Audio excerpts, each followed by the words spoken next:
نحمده ونصلي ونسلم على رسوله الكريم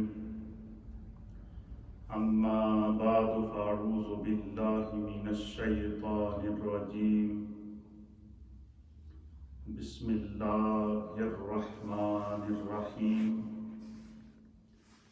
ما زاغ البصر وما طغى صدق الله مولانا العظيم وصدق رسوله النبي الأمين الكريم إن الله وملائكته يصلون على النبي يا أيها الذين آمنوا صلوا عليه وسلموا تسليما اللهم صل وسلم على سيد الأنبياء والمرسلين وعلى آله الطيبين وأصحابه الطاهرين أجمعين الصلاة والسلام عليك يا سيدي يا رسول الله وعلى آلك وأصحابك يا سيدي يا حبيب الله.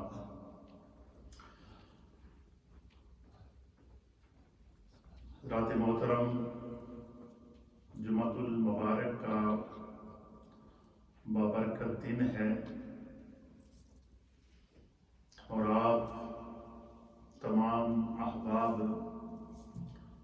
اس وقت اپنے گھروں میں ریڈیو کے ذریعے، سوشل میڈیا کے ذریعے اور ورچوئل انداز میں میری اس گفتگو کو سن اور دیکھ رہے ہیں۔ ربیع الاول شریف کا یہ بابرکت مہینہ اختتام کی طرف بڑھ رہا ہے، لیکن چونکہ ہمیں رسول اللہ صلی اللہ تعالی علیہ وآلہ وسلم کے صدقے اللہ تعالیٰ نے کائنات و ما فیہا کی تمام نعمتیں عطا فرمائی ہیں۔ کائنات میں امت محمد مصطفیٰ کو اللہ نے جتنے انعامات عطا فرمائے، جتنے اکرامات عطا فرمائے، جتنی عطائیں عطا فرمائیں، اس کائنات کو خدا نے جو ہست و بو کے اندر جو اپنی نعمتوں کی فراوانی فرمائی ہے، یہ سارا صدقہ ہے جناب سید العالمین محمد رسول اللہ صلی اللہ علیہ وسلم۔ میلاد پاک کے اس بابرکت مہینے میں کثرت کے ساتھ حضور علیہ الصلوۃ والسلام کے فضائل، آپ کے مناقب، آپ کے شمائل، آپ کے خصائص نبوت، امتیازات مصطفیٰ، مقامات مصطفیٰ، رفعت مصطفیٰ کو بیان کیا جاتا ہے۔ میں سمجھتا ہوں کہ اللہ نے اپنے محبوب کو اتنی فضیلتیں عطا فرمائی ہیں، اتنے فضائل عطا فرمائے ہیں کہ انسان کے جسم کے اندر جتنے پارٹس ہیں، یا انسان کے جسم کے اندر جتنے عضو ہیں، یا انسان کے جسم کے اندر جتنے اعضاء ہیں، یا انسان کے جسم کے اندر جتنی رگیں ہیں، انسان کے جسم کے اندر جو خداوند قدوس نے پارٹس آف باڈی پیدا کیے ہیں، اہل سیر نے میرے مصطفیٰ کے ایک ایک پارٹ آف باڈی کے اوپر، آپ کے جسم کے ایک ایک حصے کے اوپر پوری سیرت کی کتابیں لکھی ہیں۔ یعنی کسی بھی چیز کو نبی پاک صلی اللہ علیہ وسلم کی آپ اس پر اگر گفتگو کریں یا اس کے لیے مطالعہ کریں تو علم فضائل کا ایک سمندر ہے، خصائل کا ایک سمندر ہے۔ اس لیے میں نے پچھلی گفتگو میں آپ کی خدمت میں حضور نبی اکرم صلی اللہ تعالی علیہ وآلہ وسلم کی عظمت اور فضیلت کے حوالے سے گفتگو کی تھی۔ آج میں آپ کی خدمت میں صرف نبی پاک صلی اللہ علیہ وسلم کی فضیلت کا، آپ کے پارٹ آف دا باڈی کا ایک حصہ نگاہ مصطفیٰ کیا ہے؟ نگاہ مصطفیٰ۔ اللہ نے اپنے محبوب کو کس طرح کی نظر عطا فرمائی تھی، اللہ نے اپنے محبوب کو کس طرح کی جو ہے وہ نگاہ عطا فرمائی تھی۔ صرف دیکھیں دنیا میں ہر انسان جو اللہ نے پیدا کیا ہے، جو جانور اللہ نے پیدا کیے ہیں، جو فرشتے اللہ نے پیدا کیے ہیں، جو جن اللہ نے پیدا کیے ہیں، جو بھی مخلوق چلنے والی جس کے اندر روح موجود ہے، اللہ نے اس کو آنکھیں دی ہیں دیکھنے کے لیے۔ کیا دی ہیں؟ وہ اپنی حیت کے مطابق، اپنی صلاحیت کے مطابق جو خدا نے اس کو عطا فرمائی ہے وہ اس نگاہ سے دیکھتا ہے۔ اسی طریقے سے اللہ نے کم و بیش 1.25 لاکھ انبیاء اور مرسلین پیدا فرمائے، اور ان 1.25 لاکھ انبیاء اور مرسلین میں سے ہر نبی کو اللہ نے نگاہ عطا فرمائی ہے، نظر عطا فرمائی ہے، اور اس کا قرآن حکیم فرقان مجید کے اندر اللہ نے متعدد مقامات پر بطور تمثیل، بطور مثال ذکر کیا۔ جیسے قرآن کریم فرقان مجید کا پارہ نمبر 7 ہے، اور سورت کا نام ہے سورہ الانعام۔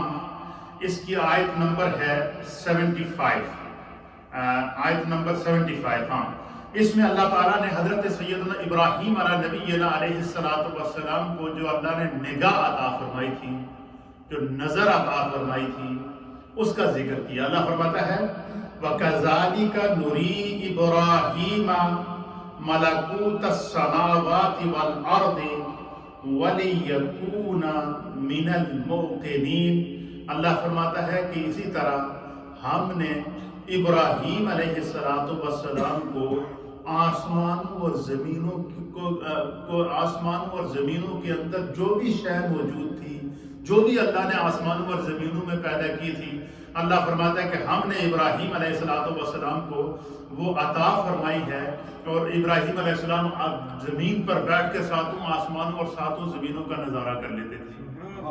اسی طریقے سے اللہ تعالیٰ نے اپنے محبوب علیہ السلام کو تمام انبیاء کی نگاہوں سے تیز نگاہ عطا فرمائی تھی۔ یعنی دنیا ہو یا آخرت ہو، زمین و زماں ہو یا آسماں ہو، زمین کی گہرائیاں ہوں یا گہرائیاں ہوں، آسمان کی بلندیاں ہوں یا ان کی وسعتیں ہوں، جنت ہو یا جہنم ہو، میرے مصطفیٰ کی نگاہ سے کوئی چیز پوشیدہ نہیں ہے، نہ اس وقت پوشیدہ تھی نہ آج پوشیدہ ہے۔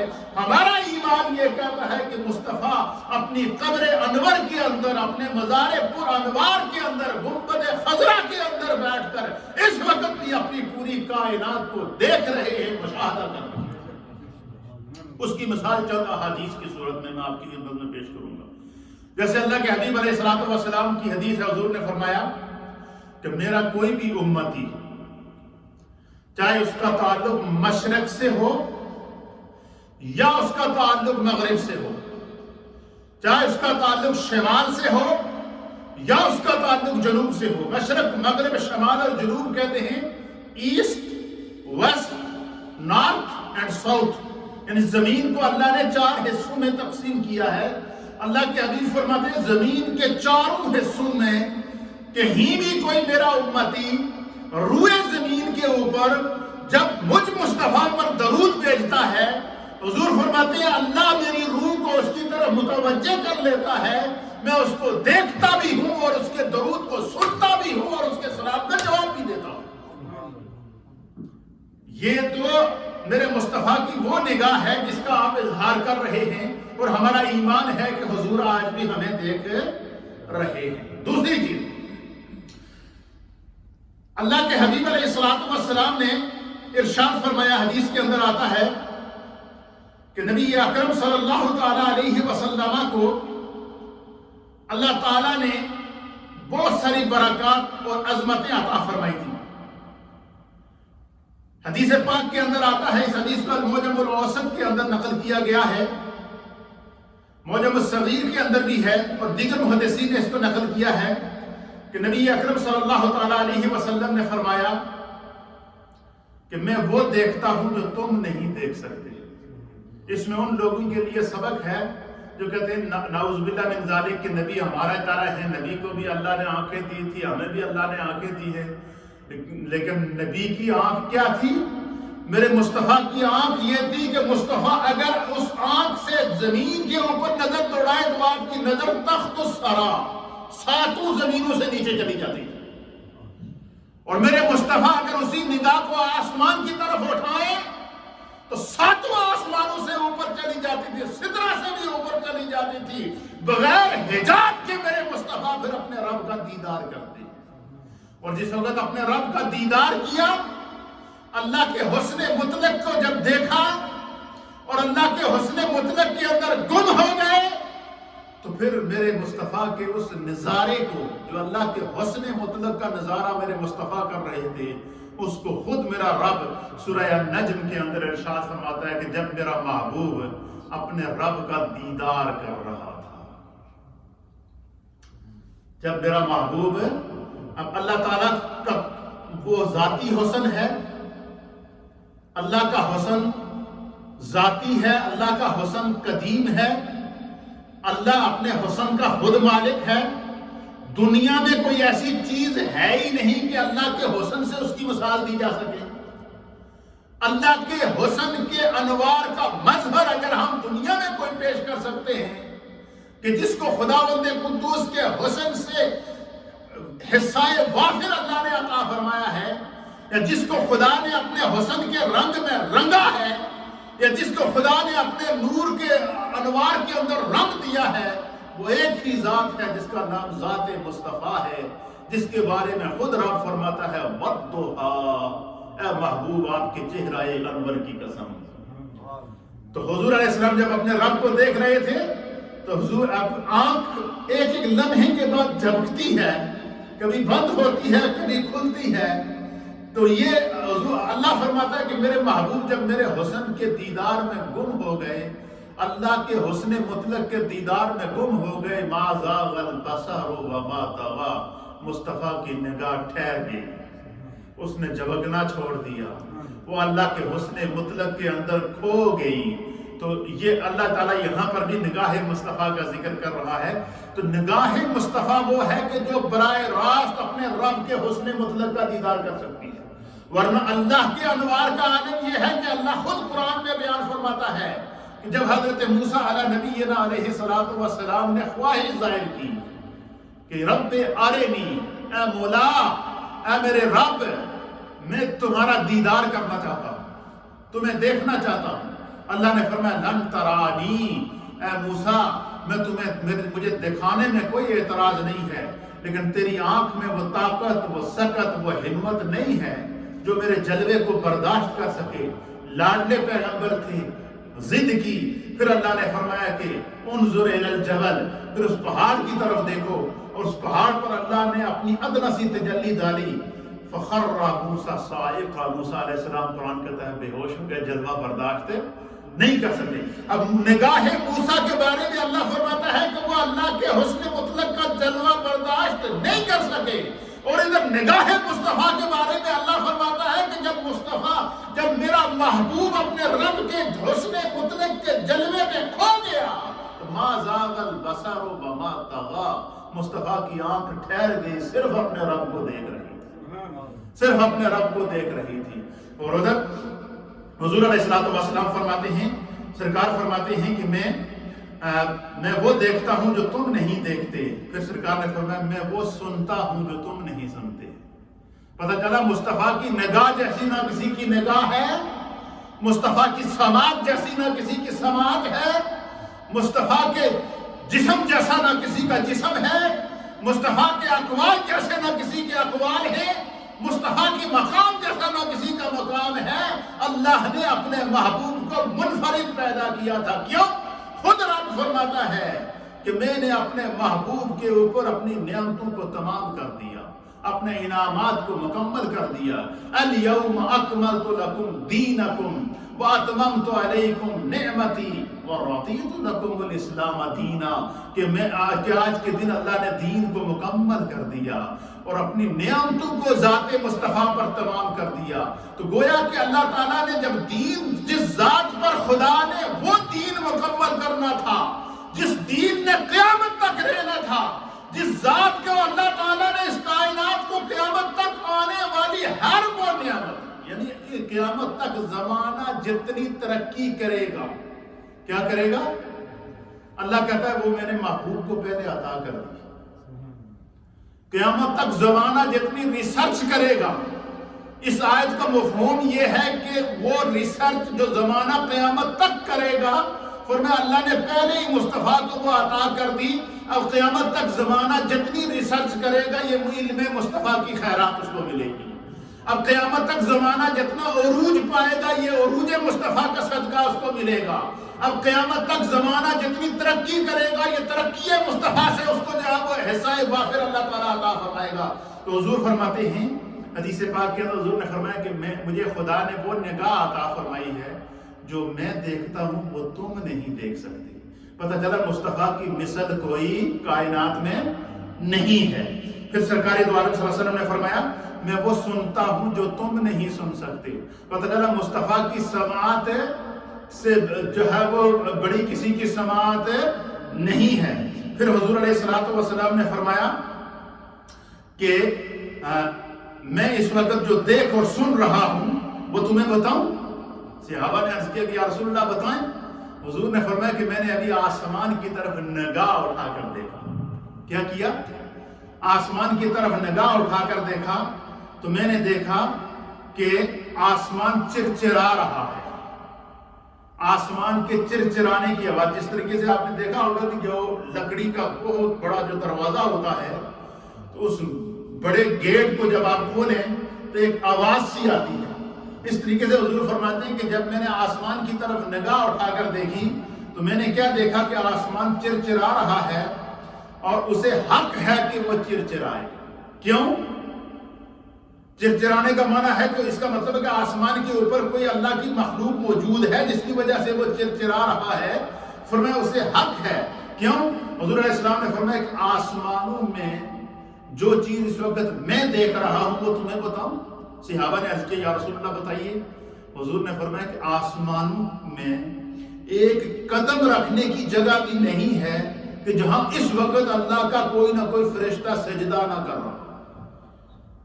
یعنی آسمانوں کے اوپر خدا نے اتنے فرشتے پیدا کیے ہوئے ہیں، پہلے آسمان پر، دوسرے آسمان پر، تیسرے آسمان پر، چوتھے آسمان پر، پانچویں آسمان پر، چھٹے آسمان پر، ساتویں آسمان پر. حضور نے فرمایا کہ آسمانوں کے اوپر فرشتوں کے ہجوم کا یہ عالم ہے کہ وہاں ایک قدم رکھنے کی بھی جگہ نہیں ہے جہاں کوئی نہ کوئی اللہ کا فرشتہ اللہ کی بارگاہ میں سجدہ ریز نہ ہو. آپ مجھے بتائیں کہ جب اتنے فرشتے خدا کو ہر لمحہ سجدہ کرتے ہیں، یہ تو آسمانوں کی بات ہے، اسی طرح ساتوں زمینوں کی بات ہے، اسی طرح کائنات سمندروں کی بات ہے، اسی طرح بحر و بحر کی بات ہے، اسی طریقے سے کائنات میں جہاں جہاں بھی اللہ نے فرشتے پیدا کیے ہیں. تو اس سے آپ اندازہ لگائیں کہ اس وقت روئے زمین کے اوپر 1.5 ارب سے زائد انسان موجود ہیں. مسلمان تو 1.5 ارب سے زائد ہیں. اسی طریقے سے انسان کئی اربوں کے اندر اس وقت دنیا کے اندر موجود ہیں. ہر انسان کے ساتھ 2 فرشتے موجود ہیں. پھر اسی طریقے سے اللہ رب العالمین نے کتنے فرشتے پیدا کیے ان کا علم اللہ تعالیٰ جانتا ہے. حضور نے فرمایا کہ آسمانوں کے اوپر فرشتے اس تعداد میں ہیں. پھر دوسری حدیث، اس حدیث سے معلوم ہوا کہ آسمانوں کے چرچرا، حضور فرماتے ہیں کہ میں آسمان کے فرشتوں کے وزن کی وجہ سے آسمان کی چرچراہٹ کی آواز، جس طرح کو چھت، لکڑی کے چھت کے اوپر بندے زیادہ جمع ہو جائیں آواز آتی ہے نیچے، اسی طریقے سے حضور فرماتے ہیں کہ آسمان کے اوپر اتنی تعداد میں فرشتے ہیں کہ قدم رکھنے کی جگہ نہیں ہے. اور حضور فرماتے ہیں کہ ان فرشتوں کے وزن کی وجہ سے آسمان چرچرا رہا ہے اور آسمان کے چرچرانے کی آواز میں یہاں بیٹھا سن رہا ہوں، تم نہیں سن سکتے. تو پتہ چلا مصطفیٰ کی سماعت جیسی بھی کسی کی سماعت نہیں ہے. پھر اسی طریقے سے حضور علیہ السلام کے کہ آسمان میں فرشتوں کے سجدے کی حالت میں مصطفیٰ کہہ رہے میں زمین پر بیٹھ کر دیکھ رہا ہوں. یہ نگاہ مصطفیٰ ہے. بیٹھے زمین کے اوپر ہیں، آسمان پر نظر دوڑائی تو ساتوں آسمانوں کا منظر اللہ نے آپ کے سامنے کر دیا. ساتوں آسمانوں پر موجود فرشتے فرشتوں کو آپ حالت سجدہ میں دیکھ رہے تھے. وہ اللہ کی عبادت کے اندر اللہ کی بارگاہ میں سجدہ ریز تھے. تو حضور فرماتے ہیں جو میں دیکھ رہا ہوں وہیں صحابہ بھی موجود تھے. حضور صحابہ کو کہتے ہیں میں اس وقت ساتوں آسمان خدا نے میرے سامنے رکھے ہیں اور ساتوں آسمانوں پر موجود ہر فرشتہ اس وقت اللہ کی بارگاہ میں سجدہ ریز ہے. میں اس کو دیکھ رہا ہوں اور ان فرشتوں کے وزن کی وجہ سے جو آسمان چرچرا رہا ہے اس کی چرچراہٹ کی آواز بھی میں سن رہا ہوں. فرمایا جو میں مصطفیٰ دیکھ سکتا ہوں وہ تم نہیں دیکھ سکتے، جو میں مصطفیٰ سن سکتا ہوں وہ تم نہیں سن سکتے. پتہ چلا نہ مصطفیٰ کی نگاہ جیسی کسی کی نگاہ ہے، نہ مصطفیٰ کی سماعت جیسی کسی کی سماعت ہے، اس لیے کہ اللہ نے اس کائنات کو پیدا ہی مصطفیٰ کے لیے کیا. تو یہ اتنا بڑا مقام اور مرتبہ ہے میرے مصطفیٰ کا. یہ صرف آپ کی سماعت اور آپ کی نگاہ کی بات ہو رہی ہے، ورنہ اللہ کے نبی کے جسم کے ہر عضو کی یہی کیفیت ہے جو میں آپ کے سامنے بیان کر رہا ہوں. یہ اللہ نے ہمیں اس نبی کی امت میں پیدا فرمایا.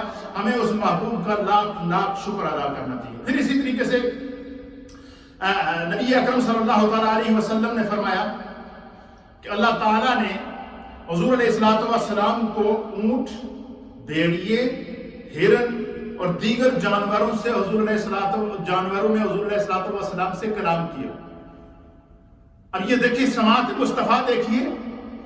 ایک سفر میں نبی پاک صلی اللہ تعالیٰ علیہ وسلم جا رہے ہیں. حضور علیہ السلام اونٹنی پر سوار ہیں. آپ کے ساتھ کثیر تعداد میں صحابہ موجود ہیں. تو سفر میں جا رہے ہیں، اتنے میں سامنے سے ایک اونٹ آیا. حدیث کے اندر ایک سامنے سے کیا آیا؟ اونٹ آیا اور بڑے غصے کی حالت میں تھا. وہ اونٹ بکھرا ہوا تھا، لیکن جیسے ہی نبی پاک صلی اللہ علیہ وسلم کے سامنے آیا تو حدیث کے اندر آتا ہے کہ وہ اونٹ حضور کے سامنے کھڑا ہو گیا. پہلے کھڑا ہوا، پھر اونٹ نے آگے سے اگلے دونوں گھٹنے زمین کے اوپر رکھے، پھر اس نے اپنا سر نبی پاک کے قدموں میں رکھا، پھر وہ اپنا منہ کھول کے صحابہ کہتے ہیں کچھ بڑبڑانے لگا. جیسے اونٹ آواز نکالتا ہے اس طرح کی آواز نکالنے لگا. اور حضور علیہ السلام پورے غور کے ساتھ، پورے انہماک کے ساتھ اس کی بات سن رہے ہیں.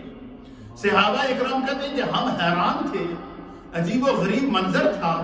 وہ اونٹ جو بکھرا ہوا تھا، وہ اونٹ جس کے قریب اس کا مالک بھی نہیں جا رہا تھا کہ اگر میں گیا تو یہ مجھے نقصان پہنچائے گا، وہ حضور کے سامنے آیا، دونوں گھٹنے ٹیکے، اپنا منہ، اپنا اس کا جو سر تھا اس نے حضور کے قدموں میں رکھا، جس طرح بندہ نماز میں سجدہ کرتا ہے اس انداز سے.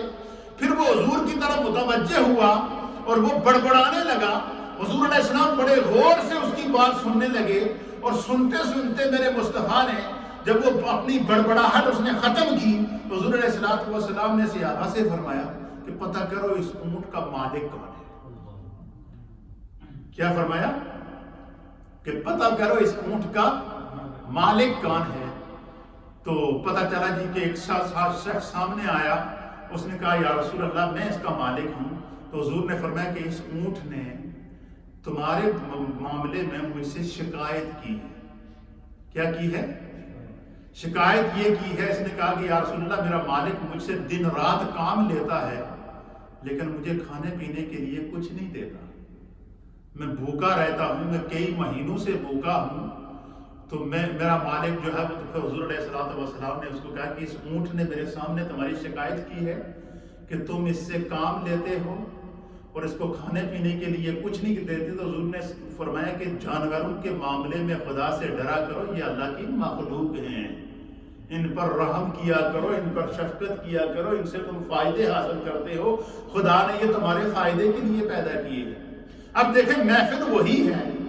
صحابہ کہتے ہیں اونٹ ہمارے سامنے آیا اور وہ سرکار کے سامنے بیٹھ گیا، اپنا سر حضور کے قدموں میں رکھا، پھر کچھ بڑبڑایا. لیکن صحابہ کہتے ہیں ہمیں کوئی سمجھ نہیں آ رہی تھی. حضور اس کی باتیں سن رہے تھے، حضور اس کی بولی سمجھ رہے تھے، حضور اس کا جواب دے رہے تھے، حضور اس کے لیے دستگیری فرما رہے تھے، حضور اس کی ضرورت کو پورا فرما رہے تھے. یہ ہے سماعت مصطفیٰ، یہ ہے مقام مصطفیٰ، یہ ہے عظمت مصطفیٰ۔ پھر ایک روایت کے مطابق حدیث کے اندر آتا ہے کہ اللہ کے حبیب علیہ الصلوۃ والسلام صحابہ کے ساتھ سفر کر رہے تھے، سفر میں جاری تھے، ایک سرخ رنگ کا پرندہ وہ اڑتا ہوا آیا، اس طریقے سے سرکار کے سامنے اپنے بالکل حضور کے سامنے آ کر اس طریقے سے وہ اڑنا شروع ہو گیا اور حضور کے سامنے آ کر بالکل فضا کے اندر کھڑا ہو گیا۔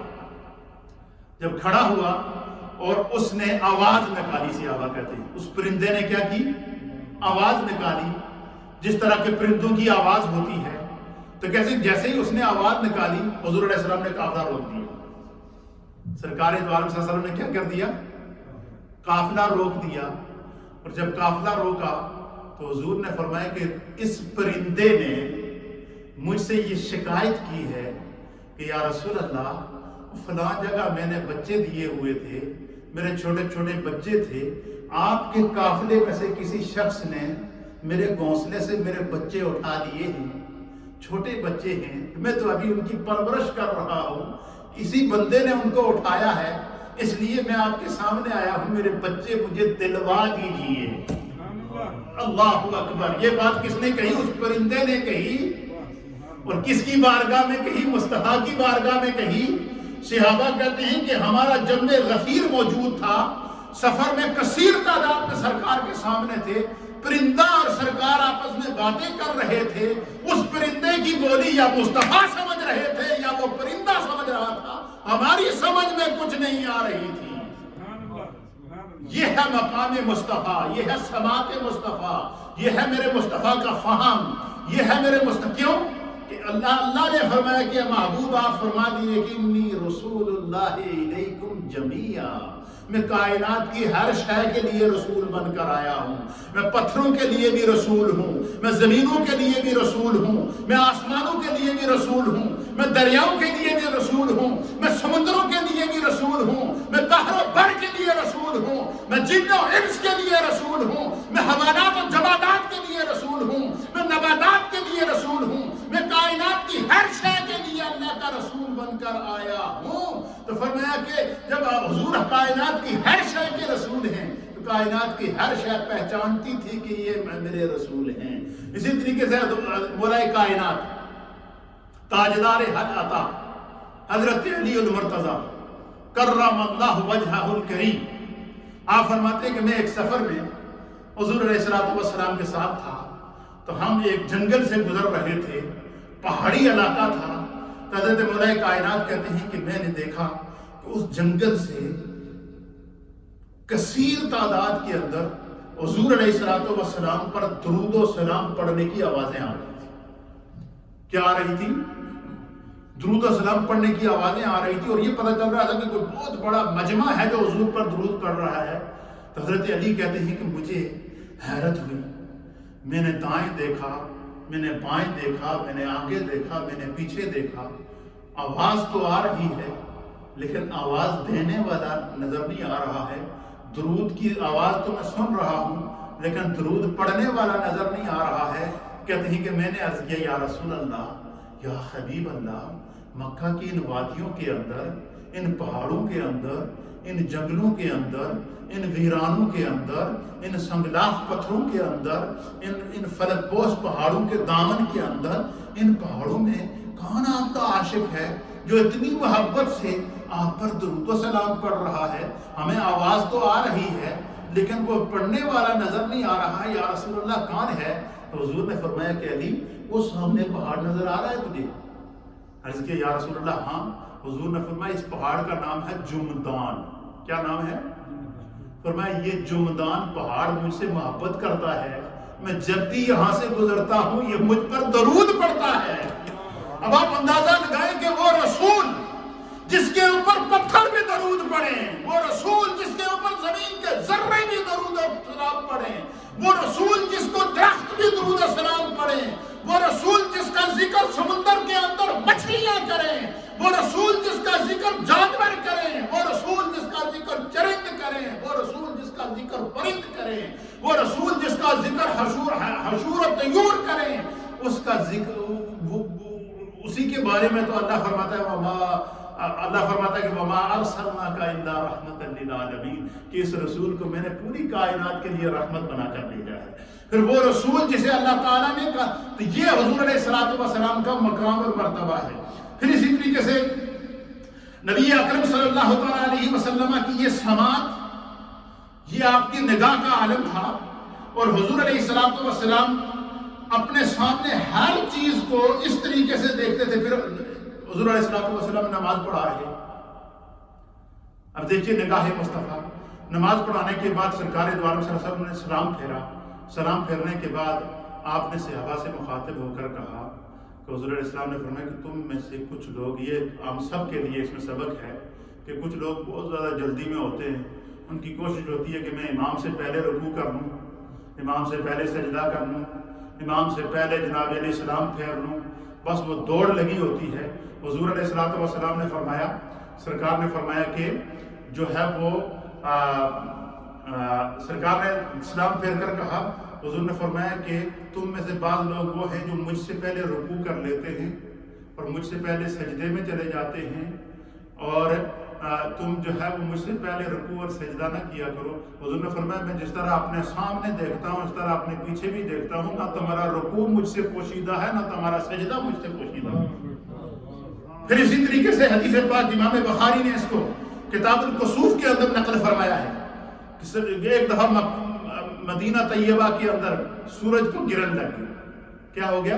آخری بات، سورج کو گرن لگ گیا۔ اب نگاہ مصطفیٰ دیکھیے، اختیارات مصطفیٰ دیکھیے، عظمت مصطفیٰ دیکھیے، آپ کا ایمان تازہ ہو جائے گا۔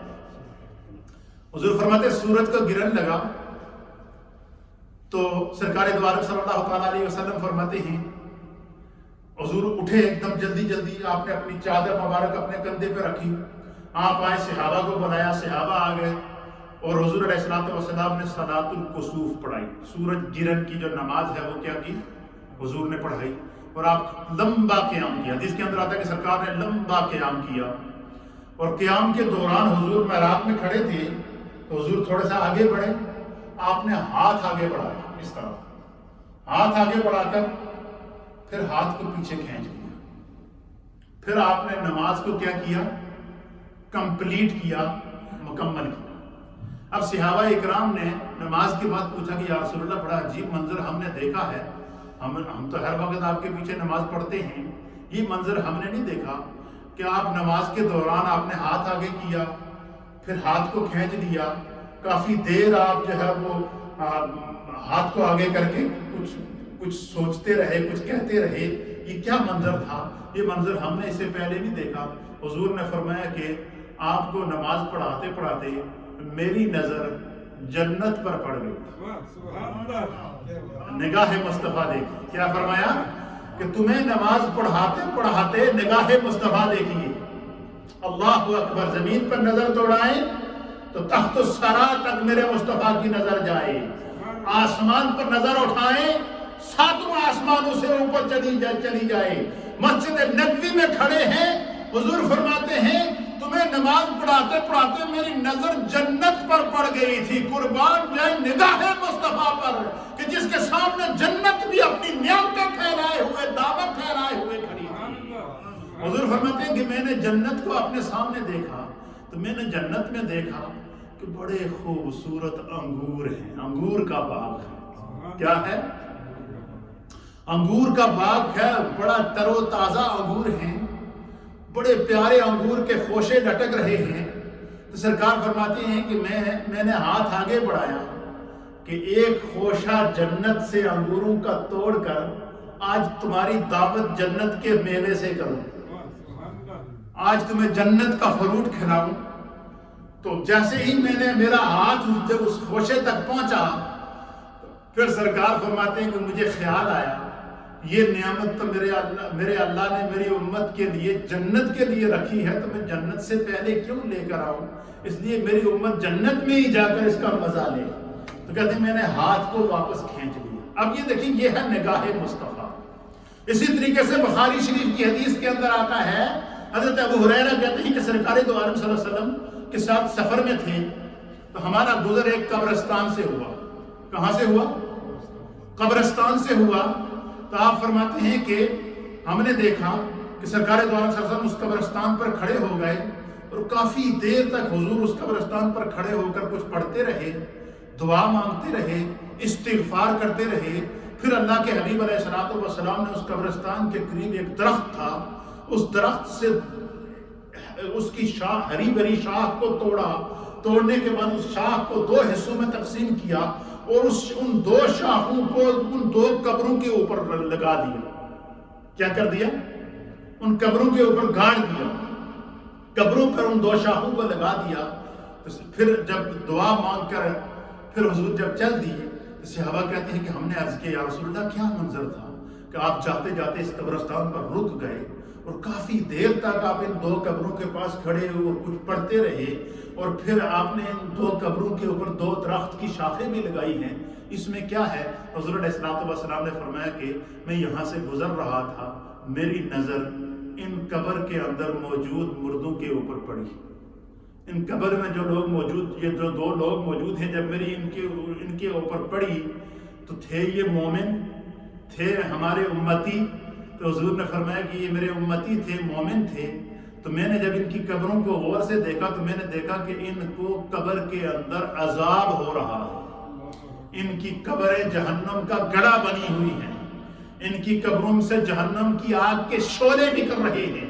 تو حضور علیہ الصلوۃ والسلام فرماتے ہیں کہ میں ان کی قبر پر کھڑے ہو کر جو کافی دیر تک ان کے لیے استغفار کرتا رہا، اللہ نے میری دعا ان کے حق میں سن لی اور ان کی قبروں سے خدا نے عذاب کو اٹھا لیا۔ اور یہ جو میں نے ان کی قبروں کے اوپر دو ہری شاخیں لگائی ہیں، وہ اس لیے لگائی ہیں کہ جب تک یہ ہری رہیں گی یہ اللہ کا ذکر کریں گی۔ ہر دنیا، روئے زمین کی ہر شے یسبح للہ ما فی السماوات و ما فی الارض، کائنات میں جو بھی شے اللہ نے پیدا کیا وہ اللہ کی تسبیح بیان کرتی ہے۔ حضور نے فرمایا کہ جب تک یہ درخت کی شاخیں، اب مجھے بتائیں کہ مصطفیٰ کے ہاتھوں کی لگائی ہوئی شاخ کب قیامت تک خشک تو نہیں ہو سکتی؟ شاخ مصطفیٰ نے لگائی ہو اور وہ قیامت تک خشک ہو جائے، یہ کیسے ہو سکتا ہے؟ حضور نے فرمایا جب تک یہ شاخیں ہری رہیں گی یہ خدا کا ذکر کرتی رہیں گی اور ان قبر والوں کو اللہ اس ذکر کی برکت سے عذاب اٹھا دے گا۔ اب آپ اندازہ لگائیں کہ دیکھیں زمین کے اوپر جا رہے ہیں، زمین کے نیچے نظر۔ دوسرے اب نگاہ مصطفیٰ کی کتنی مثالیں ہیں، وقت نہیں ہے ورنہ حضور فرماتے ہیں کہ شب معراج کو مررت بقبر موسیٰ، میں موسیٰ علیہ السلام کی قبر کے پاس گزرا تو حضور فرماتے ہیں میں نے دیکھا کہ موسیٰ علیہ السلام اپنی قبر کے اندر کھڑے ہو کر یصلی فی قبرہ قائما، موسیٰ قبر میں کھڑے ہو کر یصلی، مجھ پر درود پڑھ رہے ہیں یا نماز پڑھ رہے ہیں۔ اللہ اکبر۔ اب موسیٰ علیہ السلام کو آپ قبر کے اندر دیکھ رہے ہیں۔ پھر حضور فرماتے ہیں کہ میں جب مسجد اقصیٰ میں پہنچا تو موسیٰ وہاں پر بھی موجود تھے۔ پھر حضور فرماتے ہیں میں جب چھٹے آسمان پر پہنچا تو موسیٰ وہاں پر بھی موجود تھے۔ مجھے بتائیں اگر ایک نبی کی قوت کا یہ عالم ہو سکتا ہے تو خدا نے جن تمام انبیاء کے جس نبی کے صدقے نبوتیں عطا فرمائی ہیں، اس کائنات کو جس نبی کے صدقے پیدا کیا ہے، اس نبی کی طاقت، اس کی قوت، اس کی سماعت، اس کی نگاہ، اس کے مقام اور اس کے مرتبے کا کون اندازہ لگا سکتا ہے؟